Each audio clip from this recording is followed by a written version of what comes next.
Vamos então fechar aqui a nossa semana com o nosso estudo do livro Fonte Viva. Nós estamos no texto número 79, Sigamos a Paz. Vamos lá, antes de começarmos o nosso estudo, vamos para o nosso boletim da Sociedade Parisiense de Estudos Espíritas.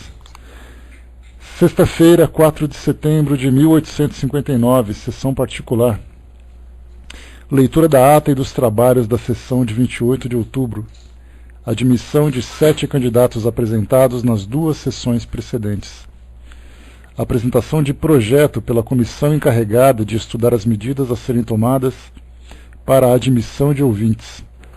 Depois de uma discussão em que participaram vários membros, a sociedade decide que a proposição seja adiada e que provisoriamente se obedeça às disposições do regulamento, que os senhores membros serão convidados a se conformarem rigorosamente com as disposições que regulam a admissão dos ouvintes e a se absterem de modo absoluto de dar cartões de ingresso a quantos não tenham em vista, senão a satisfazer a curiosidade, nem possuam nenhuma noção prévia da ciência espírita. Lembrando que esses cartões de convite eram distribuídos para todos os membros e eles podiam então oferecer para quem quisessem, desde que obedecessem, né, ao critério de que eles seriam responsáveis pela conduta daquela pessoa dentro da sociedade. Então, nesse caso aqui, foi suspenso porque numa reunião anterior que nós vimos, né, houve então um tumulto de alguns participantes que não concordavam, que não compreendiam a doutrina. Então eles estavam estudando uma outra medida. Enquanto não regulamentasse isso, suspensão de todos os cartões. A sociedade adota então as 2 seguintes proposições. Os ouvintes não serão admitidos às sessões depois das 8h15. Os cartões de ingresso farão menção disso. 2. Anualmente, quando da renovação do ano social, os membros honorários serão submetidos a novo voto de admissão, a fim de serem cancelados aqueles que não mais satisfaçam as condições requeridas e que a sociedade julgar por bem não manter. O senhor administrador tesoureiro da sociedade apresenta o balanço semestral de 1º de abril a 1º de outubro, assim como os comprovantes das despesas. Constata-se que a sociedade tem um saldo suficiente para prover às suas necessidades. A sociedade aprova as contas do tesoureiro e lhe dá quitação. Comunicações diversas. Carta do Sr. B.L. de Lá, em resposta a que lhe foi enviada sobre a sua evocação e de sua filha. Ele constata um fato que confirma uma das circunstâncias da evocação. Aqui lembrando que o Sr. B.L. tinha solicitado ao pessoal da sociedade que fizesse uma sessão mediúnica bastante curiosa. A filha já havia desencarnado e ele, naturalmente encarnado, tinha solicitado que durante o sono ele fosse evocado junto com sua filha para que os dois pudessem conversar. E foi o que aconteceu. Fizeram a evocação dele durante o sono, a evocação dela como desencarnado, e então registraram o diálogo entre elas. Depois, a psicografia então foi passada para ele, que fez ali a análise e constata um fato que confirma uma das circunstâncias da evocação. Carta do Sr. Dumas, de Sef, Argélia, membro titular, encaminhando à sociedade um certo número de comunicações por ele obtidas. Aquela situação, recebia comunicação em casa, mandava para a sociedade para fazer análise e também para ser estudada. Estudos. Primeiro, os senhores P e o senhor DR chamam a atenção para uma nova versão do naufrágio do navio Le Constant, publicada no Siècle, segundo o qual o negro que foi morto para ser comido não se teria oferecido voluntariamente, como consta do primeiro relato, e que haveria, assim, contradição com as palavras do espírito do negro.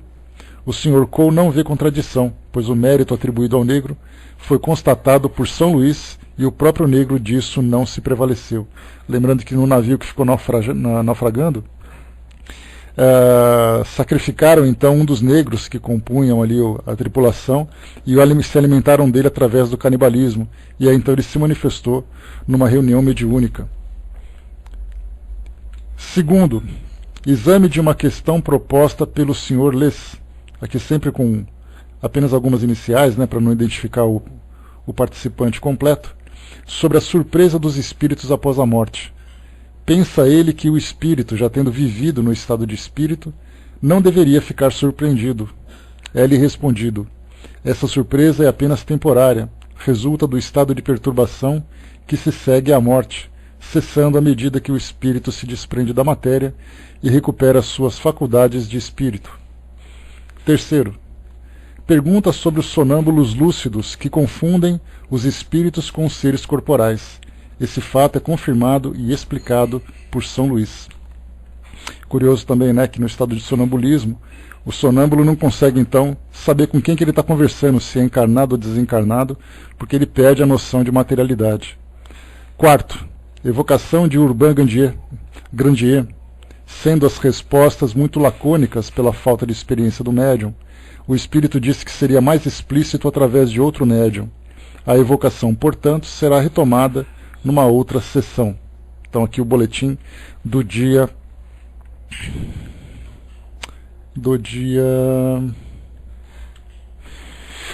4 de novembro de 1859. Né? Então esse foi o nosso boletim daquela sexta-feira, numa reunião particular realizada na Sociedade Parisiense de Estudos Espíritas. Vamos em frente agora.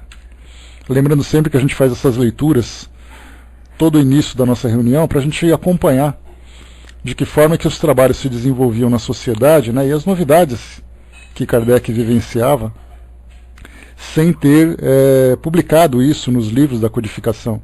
Então, através dessas leituras, a gente vai tendo um contato muito mais pessoal, tanto com Kardec como também com outros membros da sociedade, acompanhando ali o raciocínio, as descobertas, as experiências, né, e as impressões que eles tinham em todas as circunstâncias que aconteciam naquela época. Então, fechamos aqui essa nossa introdução com a leitura desse boletim. Vamos agora aqui para o nosso estudo propriamente dito. Nosso texto de hoje, como vimos, o número 79, Sigamos a Paz, e ele tem uma introdução retirada de um versículo da primeira epístola de Pedro, capítulo 3, versículo 11. Vou ler para vocês aqui alguns trechinhos dessa epístola, só para a gente contextualizar aquilo que Emmanuel separou para todos nós. Pedro faz uma recomendação àqueles que são os seguidores do cristianismo em várias comunidades, e aí ele falava então sobre a conduta do indivíduo, a conduta do esposo, a conduta da esposa, naturalmente aqui tendo características bastante específicas daquela época, em que a mulher era sempre mais submissa, né? Colocando, por exemplo, que a mulher deveria obedecer, como Sara obedeceu a Abraão, chamando-lhe Senhor, né? E no caso do marido também, coabitai com elas com entendimento, dando honra à mulher como vaso mais fraco. Então, temos ali características daquela época e naturalmente sendo passadas, né, como instrução para toda a comunidade. E também, além disso, para os filhos, esposa, maridos, para todos nós. E aqui no versículo 8, ele diz assim: e finalmente, sede todos de um mesmo sentimento, compassivos, amando os irmãos, estranhavelmente misericordiosos e afáveis, não tornando mal por mal ou injúria por injúria, antes, pelo contrário, bendizendo, sabendo que para isso fostes chamados, para que por herança alcanceis a bênção. Porque quem quer amar a vida e ver os dias bons, refreie a sua língua do mal, e os seus lábios não falem engano. Aparte-se do mal, e faça o bem. Busque a paz e siga, porque os olhos do Senhor estão sobre os justos, e os seus ouvidos atentos às suas orações. Mas o rosto do Senhor é contra os que fazem o mal. E qual é aquele que vos fará mal, se fordes seguidores do bem? Então é dessa passagem que Emmanuel separa para nós essa nossa introdução. E ele diz assim, então: busque a paz e siga. Então, 1 Pedro, capítulo 3, versículo 11. E diz para nós assim: há muita gente que busca a paz. Raras pessoas, porém, tentam segui-la. Companheiros existem que desejam a tranquilidade por todos os meios e suspiram por ela, situando-a em diversas posições da vida. Contudo, expulsam-na de si mesmos, tão logo lhes confere o Senhor as dádivas solicitadas. esse pede a fortuna material, acreditando que seja a portadora da paz ambicionada. Todavia, com o aparecimento do dinheiro farto, tortura-se em 1000 problemas, por não saber distribuir, ajudar, administrar e gastar com simplicidade. Outro roga a bênção do casamento, mas quando o céu lhe a concede, não sabe ser irmão da companheira que o pai lhe confiou, perdendo-se através das exasperações de toda sorte. Outro ainda reclama títulos especiais de confiança em expressivas tarefas de utilidade pública, mas em se vendo honrado com a popularidade, com a expectativa de muitos, repele as bênçãos do trabalho e recua espavorido. Paz não é indolência do corpo, ou seja, a paz não significa a falta de dor no corpo, a falta de dificuldades que o corpo oferece. É saúde e alegria do espírito. Se é verdade que toda criatura a busca, a seu modo, é imperioso reconhecer, no entanto, que a paz legítima resulta do equilíbrio entre os nossos desejos e os propósitos do Senhor, na posição em que nos encontramos. Recebido o trabalho que a confiança celeste nos permite efetuar, é imprescindível saibamos usar a oportunidade em favor de nossa elevação e aprimoramento. Disse Pedro: busca a paz e siga-a.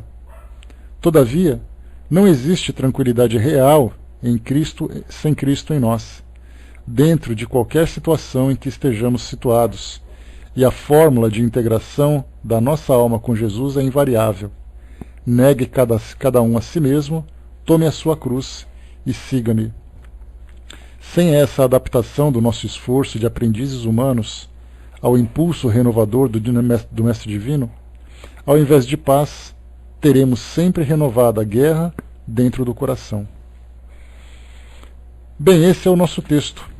E aqui chegamos facilmente a algumas conclusões que são de fundamental importância. Quando se fala sigamos a paz, né, ou seja, busquemos a paz e sigamos-la, é sempre importante lembrar da nossa relação com Deus naquilo que nós solicitamos a título de auxílio, a título de amparo, principalmente a título de conforto. As nossas preces normalmente são voltadas, né? Eu espero que eu consiga aquela oportunidade de trabalho, e nós não falamos necessariamente nesses nossos pedidos em atividades relacionadas com caridade, com centros espíritas, com instituições religiosas, não importa. Mas nós falamos, né, eu quero muito ter saúde para que eu possa continuar trabalhando. E não raras vezes nós recuperamos a saúde, começamos a trabalhar e no meio do trabalho a gente começa a desanimar porque o trabalho não é satisfatório, porque o trabalho não nos satisfaz, porque o trabalho provoca aquela angústia, porque eu estou muito cansado, mas a gente lembra que o pedido inicial foi exatamente para que a nossa saúde fosse restabelecida, para que a gente desse continuidade nesse trabalho. Algumas vezes nós pedimos, eu quero oportunidade de trabalhar naquela empresa, aquela oportunidade de emprego que eu estou precisando, aquele tipo de trabalho que eu posso desenvolver.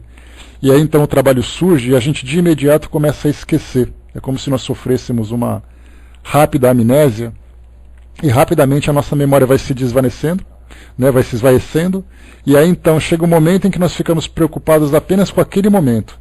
E a gente começa a julgar, esse momento para mim é importante ou não é importante? Sendo que ele veio exatamente atendendo às nossas solicitações. Pedimos às vezes relacionamentos afetivos, né? Eu gostaria que alguém viesse para que eu pudesse ser feliz, para que eu tivesse um relacionamento, né? Nessa época de relacionamentos muito fugazes, muito sensualistas, né? Então nós pedimos sempre que alguém que possa se aproximar, para que nos traga compreensão, companheirismo, amizade. E aí então quando nós temos o contato com alguém, nós começamos a nos relacionar exatamente do mesmo modo como antes nós nos relacionávamos, com egoísmo, com individualismo, com falta de compreensão, com falta de tolerância, com falta de paciência. Então, na verdade, nós fazemos essas solicitações porque nós elegemos, a partir da nossa perspectiva, assim como acontece com a própria ideia da felicidade, que a gente já conversou, nós perguntamos o que é ser feliz. Aqui no nosso mundo de hoje, a felicidade ela se encontra estampada no rosto das pessoas só que na verdade transformada em conforto, em segurança. Então quando você pergunta para alguém, você é feliz? Sim, eu sou muito feliz porque eu tenho um bom emprego, eu tenho uma boa família, eu tenho meu carro, eu tenho oportunidade de estudar, então eu sou feliz. Só que na verdade nós lembramos sempre que se alguns desses elementos, ou algum desses elementos, for retirado da nossa agenda, da nossa rotina, nós começamos então a sofrer por sermos infelizes. Então na verdade nós colocamos a felicidade, que é algo que vai se tornando cada vez mais definitivo, conforme a gente vai avançando nessa ascendência espiritual, ou seja, quando eu começo a conquistar a felicidade, ela não é temporária, ela é permanente, a tendência dela é sempre se estabelecer cada vez mais, se solidificar cada vez mais, porque ela é um estado de espírito, ela não depende daquilo que está à minha volta. Aquilo que está à minha volta me dá, como eu falei para vocês, a segurança, o conforto, a estabilidade, a possibilidade de me desenvolver mais. Então, mas aquilo que eu desenvolvo dentro de mim não é algo que eu perco, é uma conquista que eu tenho.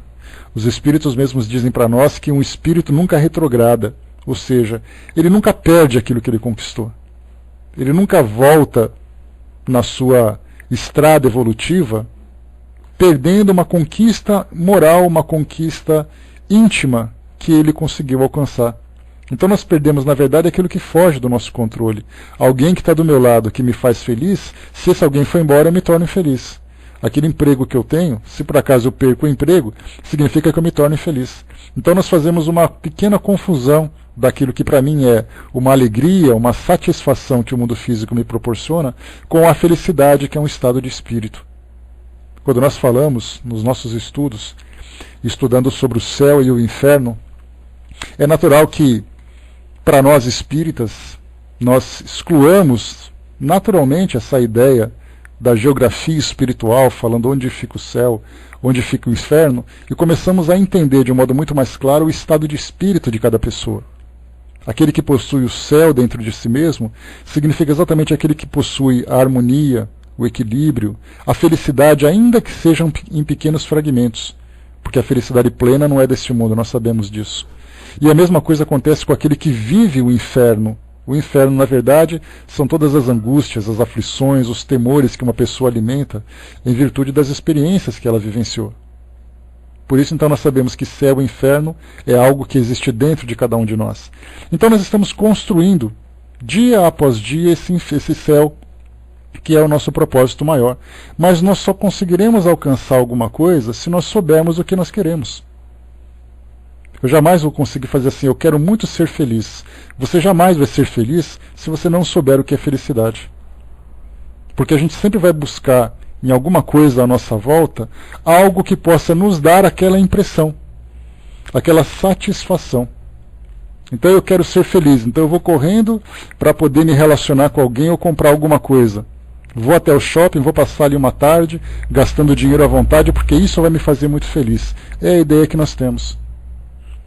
Então é importante que antes de nós traçarmos um plano de voo para irmos em determinada direção, é importante que nós saibamos para qual direção nós vamos.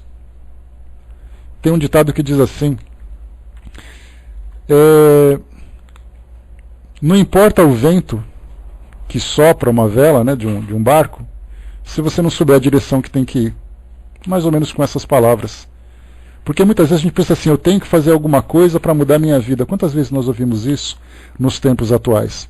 Muitas vezes nós mesmos já dissemos, ou pensamos isso. Eu tenho que fazer alguma coisa para mudar essa situação que eu estou vivendo, porque é uma vida que está muito sem graça, é uma vida muito cansativa. É a mesma coisa, negrão, né? Só que a deriva é aquele barco que fica simplesmente parado e algumas vezes não tem nem para onde ir. Então, como diz o ditado, não importa para onde o vento sopre, que essa é a expressão correta agora que me veio, não importa para onde o vento sopre se você não sabe para onde ir. Então você torce assim, eu tenho que fazer alguma coisa para ser feliz, eu tenho que mudar alguma coisa na minha vida. Tá, mas você vai mudar alguma coisa, o que você deseja exatamente? Ah, eu quero ser feliz, tá, e o que você entende por felicidade? E é aí que a gente começa a perceber que hoje, e nós falamos por nós mesmos, falamos pelo grupo onde nós estamos, que é a nossa família, pela sociedade, que nós compramos, né? Exatamente, Diego, essa é a frase, obrigado. Né? O vento nunca sopra a favor de quem não sabe aonde vai. Então essa é a expressão correta. Eu estava tentando juntar aqui uns pedacinhos de lembrança, mas não encaixava, é essa mesmo. Então, assim, nós vemos isso o tempo todo no rosto das pessoas, essa aflição, essa infelicidade, essa angústia, simplesmente porque não sabem o que buscar.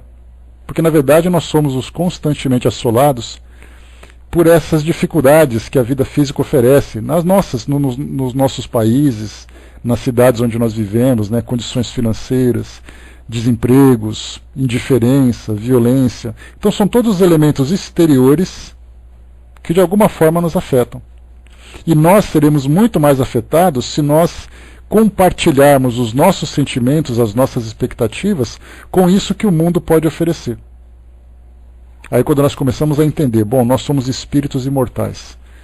O nosso mundo é uma morada temporária, onde nós estamos aqui para nos desenvolvermos. Nós estamos aqui para conquistas morais, conquistas íntimas. A conquista material é uma consequência do nosso trabalho. Mas nós sabemos que, como espíritos que somos, essa estrutura apenas vai nos dar uma segurança, uma base para que nós possamos nos desenvolver. Porque a partir do momento em que nós nos desprendemos do mundo físico, nada nos acompanha. Isso significa que aquilo não é o nosso objeto de felicidade. Porque a felicidade é algo que nós levamos para onde quer que nós vamos. Porque aquilo pertence a nós. Então nós começamos a pensar de um modo diferente. Eu posso me desenvolver dentro da sociedade. Eu posso conquistar aquilo que se encontra ao meu alcance. Porque isso é importante, para que eu possa viver com segurança. Mas eu tenho que começar a focar de fato onde se encontra a felicidade que eu desejo alcançar. A mesma coisa então acontece, toda essa introdução que nós estamos fazendo é exatamente para lembrar. Quando diz assim, busquemos a paz e vamos segui-la. Então nesse caso nós desejamos essa paz. Para isso, nas nossas solicitações, ou pelo menos nas nossas lutas, nós buscamos essa paz nesses elementos que se encontram à nossa volta, nesses objetos do nosso consumo, nessas oportunidades que o mundo pode nos oferecer. Então nós vamos em busca dela, vamos ao encontro delas. Quando nós encontramos, é a partir dali que nós temos que nos desenvolver. Só que nós encontramos esse objeto do nosso desejo, e a partir dali, a impressão que está é que nós perdemos completamente o controle, e aquela situação que antes era o objeto da nossa tranquilidade, se torna, na verdade, o objeto da nossa infelicidade e do nosso tormento. E isso mostra um detalhe bastante claro: nós somos pessoas eternamente insatisfeitas. Todos nós somos assim. E somos assim porque nós buscamos alguma coisa que o mundo ainda não pode oferecer. Tem uma passagem no capítulo 5 do Evangelho segundo o Espiritismo, que logo nós vamos chegar até lá, já estamos no capítulo 3, né, nos nossos estudos, Bem-aventurados os aflitos. E tem ali um capítulo que fala sobre melancolia, lá nas instruções dos Espíritos. E aí, então os Espíritos dizem mais ou menos assim, né, ou o Espírito que psicografou falou mais ou menos assim: é aquela vontade de buscar alguma coisa que a gente não sabe o que é. É aquela vontade de voltar para um lugar que a gente não sabe onde fica. É aquela coisa que o mundo está aqui, mas a gente não consegue ver o mundo colorido. E não é que naquela perspectiva, naquela visão patológica de uma depressão, de um problema de saúde mental. Não, é simplesmente assim: eu não consigo me encaixar nesse mundo, eu não consigo encontrar um grupo que possa me acolher, eu não consigo fazer alguma coisa que me faça feliz de fato. Então nós vemos que essa insatisfação, ela é generalizada. Essa é a melancolia, o texto, né? Depois vocês pesquisam lá que vocês vão encontrar exatamente o que o Espírito dizia. Então, né? Pois é, Filomena. Então, quer dizer, cada vez que nós voltamos à nossa realidade, nós nos perguntamos assim: tá, mas o que o mundo pode nos oferecer? E nós vemos essa desilusão, que é frequente das pessoas, né, de se sentirem desiludidas, porque como Emmanuel lembra para nós, ele fala isso naturalmente numa situação voltada para os relacionamentos afetivos, mas que serve para qualquer circunstância. Ele diz assim que só se desilude aquele que se ilude. Então, na verdade, nós vemos todas as pessoas vivendo nessa constante ilusão. A ilusão de ser feliz num local onde você não pode ser feliz do modo como vem sendo trabalhado. Né? Criamos expectativas altas porque é sempre aquela motivação de fazer acontecer, mas a verdade é felicidade. Ela não depende disso que existe fora de nós. A felicidade é assim, bom, eu quero ser uma pessoa boa, eu quero ser uma pessoa de bem. E aí então eu vou trabalhando constantemente, mesmo enfrentando os obstáculos de pessoas que não compreendem, de pessoas que não respondem, de pessoas que não são recíprocas naquilo que nós oferecemos, né? Então, nós começamos a sofrer instabilidades. Então, na verdade, se nós temos esse nosso foco, nós podemos trabalhar arduamente para construir essa estrutura de paz, essa estrutura de felicidade dentro de nós. Mas, como eu falei para vocês, nós não podemos construir uma coisa que nós não sabemos o que é. É aí que entra, então, esse contato que nós temos. E isso é fundamental, porque nós observamos assim, através de um estudo, de uma escritura sagrada, como no caso da Bíblia, no caso de outro livro qualquer, nós lemos aquilo e começamos então a criar dentro de nós um universo que ele não é real. Porque eu crio aquele universo dizendo, eu quero isso porque é assim que eu vou ser feliz e é assim que estão dizendo que eu posso fazer. Isso em escrituras escritas lá atrás.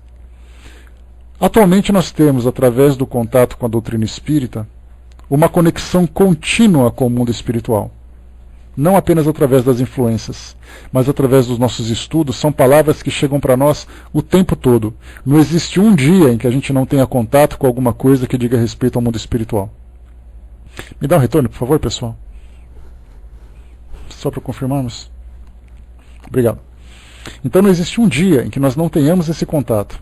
Nós estamos lendo uma psicografia, nós estamos assistindo a um vídeo, nós estamos ouvindo uma palestra, ouvindo uma mensagem, é o tempo todo.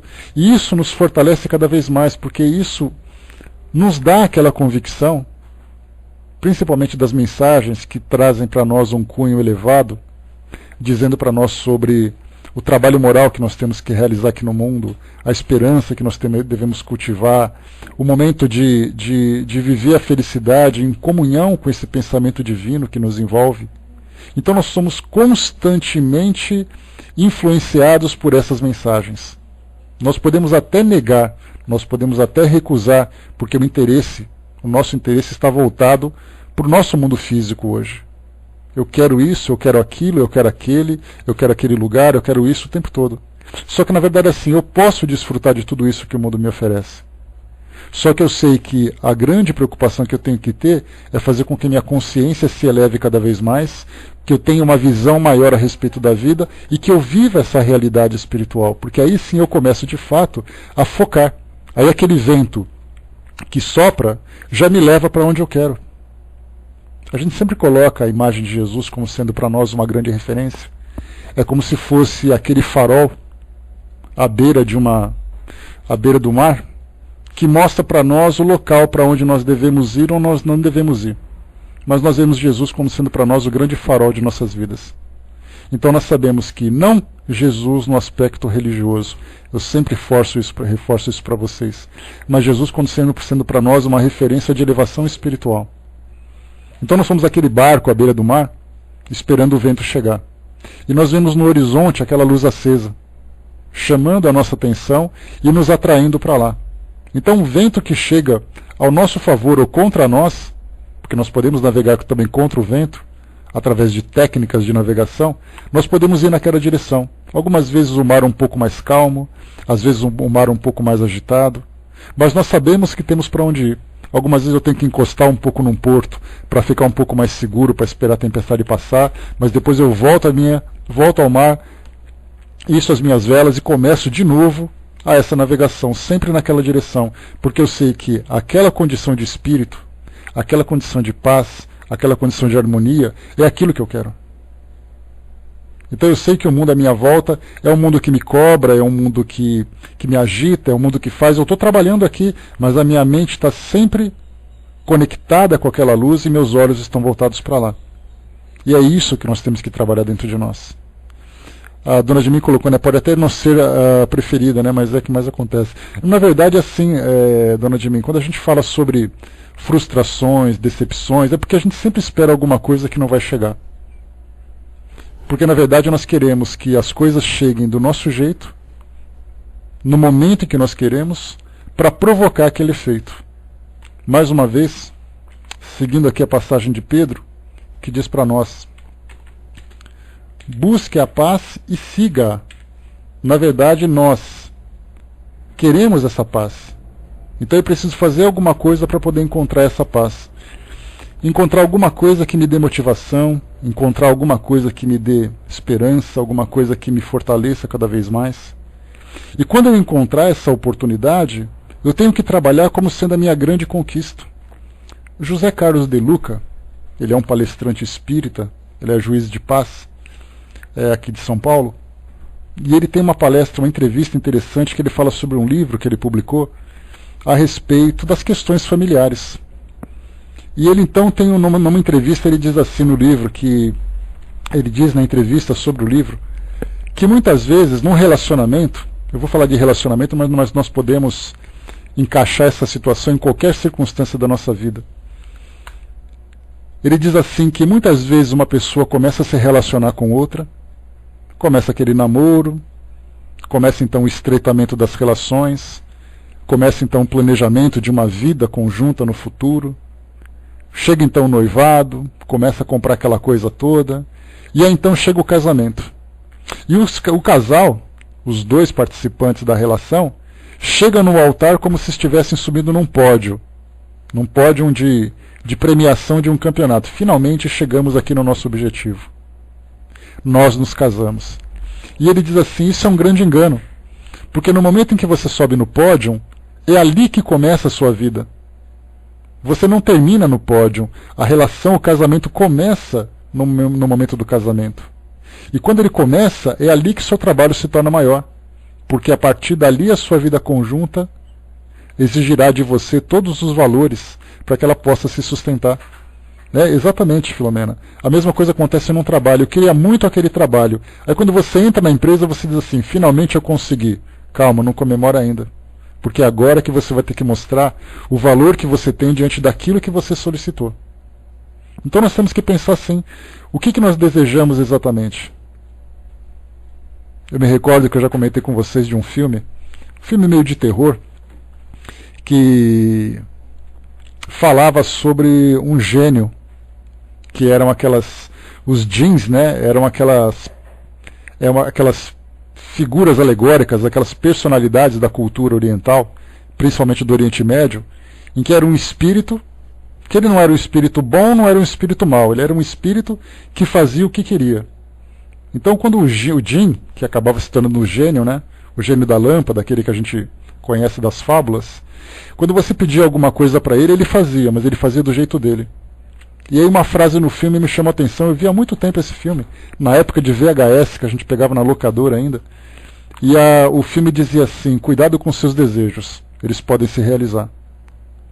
E isso já se vão 20 anos, eu nunca mais esqueci essa frase. E agora com esse estudo, com essa interpretação que Emmanuel traz para nós podemos entender exatamente isso. Nós queremos alguma coisa, cuidado com aquilo que a gente quer.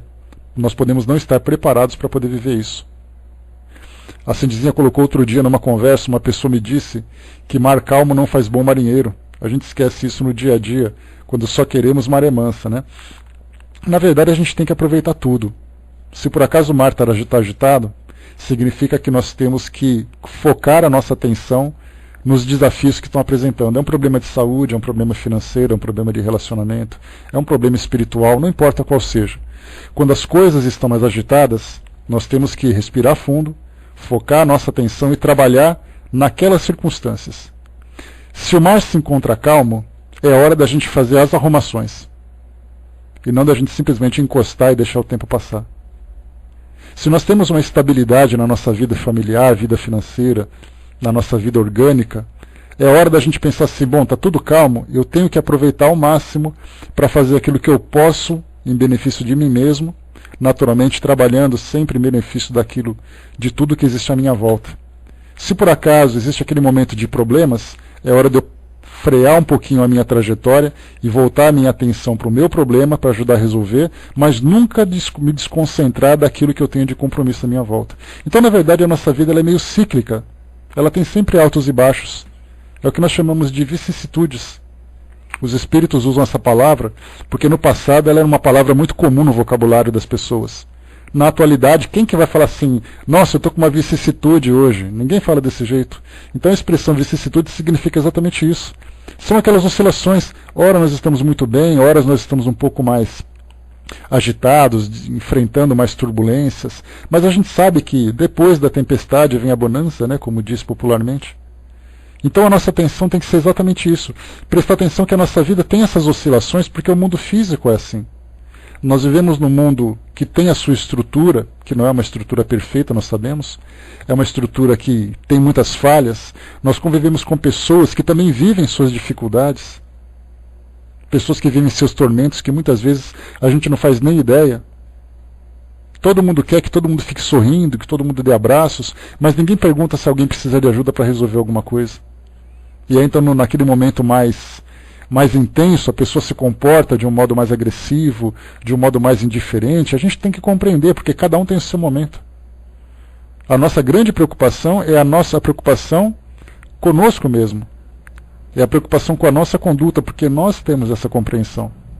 Se os outros agem dessa forma, intempestivamente, sem preocupação com os reflexos das ações, com as consequências, com as lesões que podem provocar, isso é um problema dela. Eu tenho que pensar naquilo que eu faço contra mim e contra aqueles que não têm nada a ver com o meu problema. Então é sempre pensar dessa forma. Nós não temos domínio sobre o mundo que nós estamos hoje. Nós dependemos das pessoas, nós dependemos dos serviços, nós dependemos da estrutura. Então nós não podemos controlar. Então, na verdade, a nossa vida ela é sempre uma vida de adaptação para essa realidade e, ao mesmo tempo, trabalhar continuamente para tentar melhorar tanto quanto possível. Essa é a realidade do mundo de provas e expiações. Todos nós estamos aqui vivendo esses desafios. Mas o nosso objetivo, sabendo que nós estamos encarnados num mundo que exige de nós esse esforço, é um esforço que é exigido com um propósito maior. Esse propósito que nós já temos uma compreensão. Esse propósito de transformação moral, esse esforço, esse propósito de uma transformação espiritual, que podem ser frases, que muitas vezes, expressões, que muitas vezes perdem um pouco do sentido na realidade. Você está pensando em elevação espiritual, tendo contas para pagar, problemas para resolver. Que elevação espiritual é essa? É a mesma elevação espiritual que nós abraçamos, né, que é a proposta que nós abraçamos quando chegamos aqui. Nós não chegamos num mundo como esse sem termos essa consciência. Então sabemos que o mundo é assim. Se nós temos problemas, nós temos que buscar soluções para esses problemas, porque o nosso foco maior é continuar navegando em direção àquela luz que nos atrai. Se o barco está furado, vamos parar para arrumar, mas vamos continuar. Se falta mantimento no nosso barco, vamos arrumar um jeito de abastecer, mas vamos continuar. Nunca perdendo esse foco. Todo o nosso trabalho sempre tem que estar voltados para esse crescimento. Mas a teoria, dona de mim, ela se torna teoria quando nós não colocamos em prática. Porque esse é o problema, todos nós temos teoria.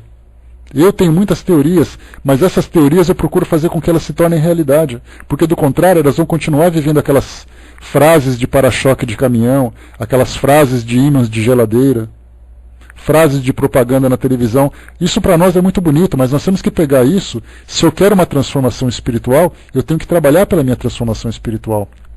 Descobrir quais são os meus problemas, descobrir quais são as minhas dificuldades, procurar as soluções. O que eu posso fazer para realmente melhorar isso tudo? Nós temos que tomar iniciativas. Vivermos de teorias é vivermos de ilusão. Porque nós queremos fazer alguma coisa, queremos alcançar alguma coisa sem fazer esforço. É aquela velha história da mariposa que fica girando em volta de uma lâmpada. Ela se ilude com a luz, ela se deslumbra com a luz, e quando ela quer chegar perto, ela simplesmente morre. Então nós temos que viver isso. Nós não somos borboletas ainda, nós somos lagartas. E lagarta tem que viver com a sua realidade, mas sempre aspirando chegar a essa condição de borboletas. Não é assim que nós vemos nas mensagens que nós encontramos no Facebook, nas redes sociais? Essa é a transformação que nós precisamos alcançar. Essa é a mensagem de hoje, então, essa é a nossa. O que nós desejamos em termos de paz, em termos de felicidade? O que nós entendemos paz e felicidade? O conforto é temporário, a paz é definitiva. As dificuldades que nós enfrentamos no nosso dia a dia não pode tirar a nossa paz interior, se ela for conquistada. Né? Exatamente, né, Tony? Bom dia. Esse mundo que nós vivemos hoje, ele é muito intenso.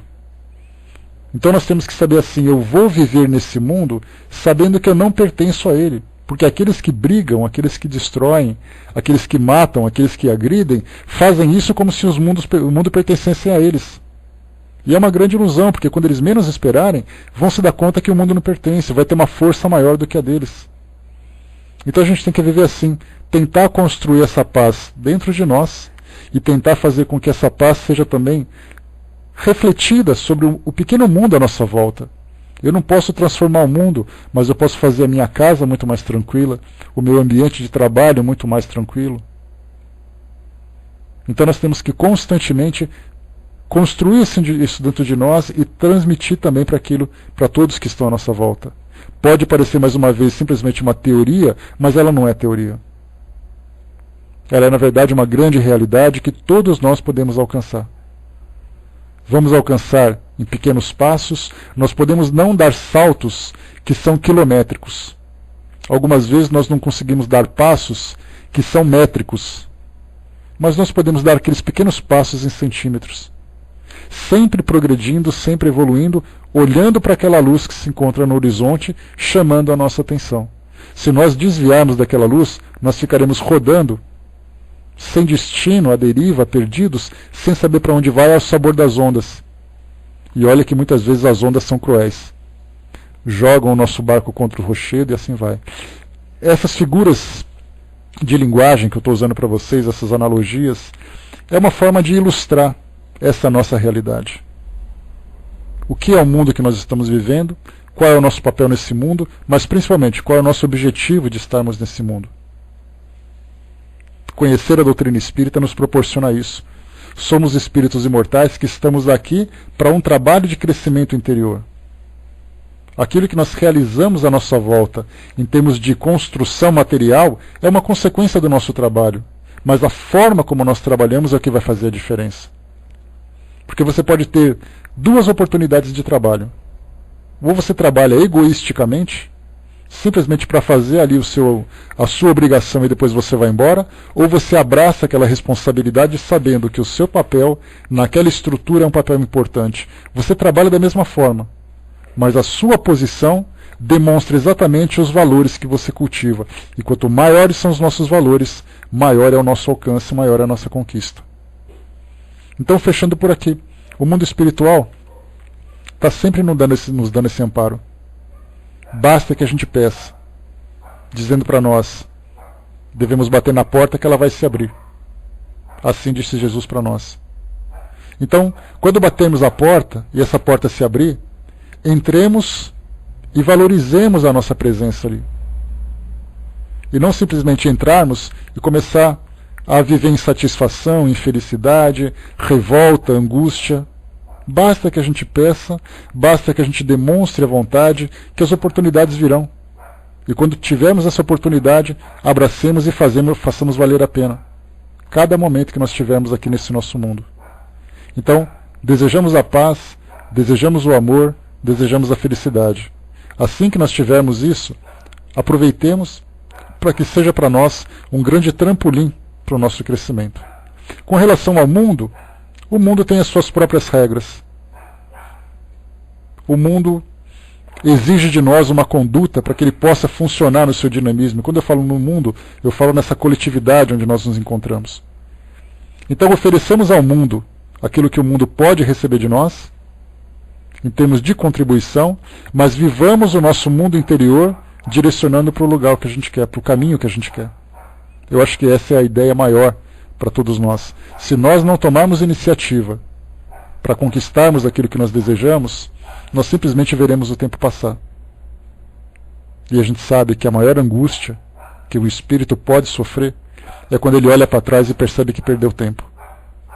E o tempo para nós é precioso. Cada dia que nós estamos aqui é um tempo de oportunidade de trabalho, que vai se refletir lá na frente, no momento em que nós fizermos uma revisão da nossa própria história.